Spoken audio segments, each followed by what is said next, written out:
Today we're going to make a special vegetable soup with meat in it.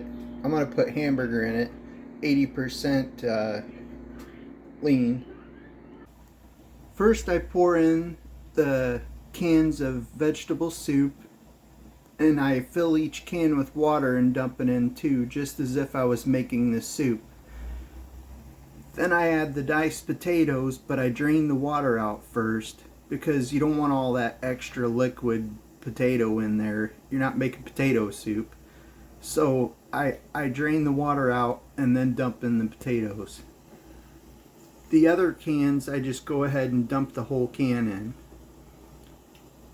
Combine the ingredients and bring it to a boil.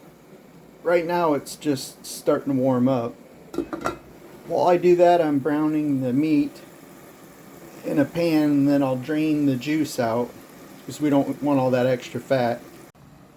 Now I've dumped in the hamburger into the mix, and I'm going to let it return close to a boil and then lower the heat so that it simmers for a few minutes. Since all the ingredients were pre-cooked in the cans and the hamburger was pre-cooked, or well, I cooked it on the stove, all the ingredients have made it to temperature, so we just want to combine the ingredients and let it simmer. The longer you let it simmer, the longer things will soften and the meat will absorb the flavors. But if you cook it too long, the potatoes can start to disintegrate and fall apart. So just cooking it long enough where you feel comfortable, maybe 5 minutes or so at a low to medium heat, is all it really takes for everything to combine really nice. Don't forget to season to taste with a little salt and pepper. I put 3 shakes of pepper and 7 shakes of salt in the mix.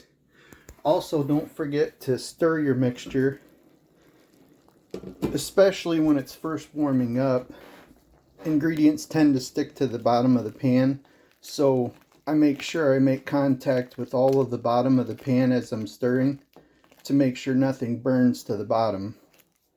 But it's especially important when it's first warming up because the high heat, especially a thick pan, the heat's down here and it takes a while for it to make it to the top. So if you stir the bottom to keep it from burning, it'll help the mixture get heat farther up into the pan.